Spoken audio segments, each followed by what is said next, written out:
गोसंवर्धन गोरज भंडार ही वर्ध्यातील दूध संकलन व दूध वितरण करणारी एक सहकारी तत्वावरील गांधीवादी संस्था आहे। अन्न व औषध प्रशासनानं असुरक्षित वातावरणात दुग्धजन्य पदार्थांचं उत्पादन होत असल्याचा ठपका ठेवत या संस्थेच्या उत्पादन आणि विक्रीला पुढील आदेशापर्यंत सील करण्यात आले। कारवाईत 25 लाखाचा उत्पादन साठा देखील जप्त करण्यात आला। 100 वर्षांपासून सेवेत असणाऱ्या गोरज भंडाराच्या कारवाईनं गोपालक, दूध वितरक आणि कर्मचाऱ्यांवर मोठं संकट ओढावलंय, तर दुसरीकडे वर्धेकरांना घरोघरी पोहोचवणाऱ्या चांगल्या दुधाला देखील मुकावं लागतंय। हे इतकी महाग आहे, जनावरांचा चारा आहे, कसं कुटुंब कसं जगवायचं, आमचे लेकरबाळ कसे जगवायचे, आम्ही का भीक मागायचे का?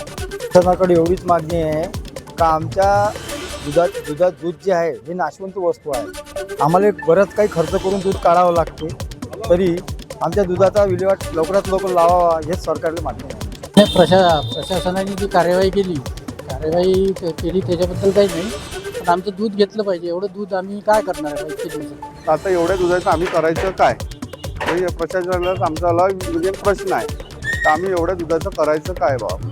जे काही संस्था चालक असतात, संचालक असतात, त्यांना त्या सुधारणा करायला सांगितलं पाहिजे आणि त्याचा अवधी घेऊन पुढच्या वेळच्या भेटीच्या दरम्यान ती तपासणी केली पाहिजे। पण असं प्रकारचं कुठल्याही प्रकारची कारवाई न करता तुम्ही सरळ सकाळी तिथे धाड टाकता। धाड हा शब्द मी मुद्दामून वापरतोय, ही खरं तर त्यांची नियमित तपासणीची भेट असली पाहिजे, पण त्याला धाड हा शब्द वापरण्यात आला।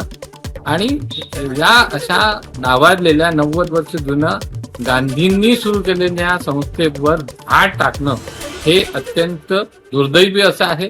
1 ते 2 लिटर ताक आम्ही नेहमी नेत असतो।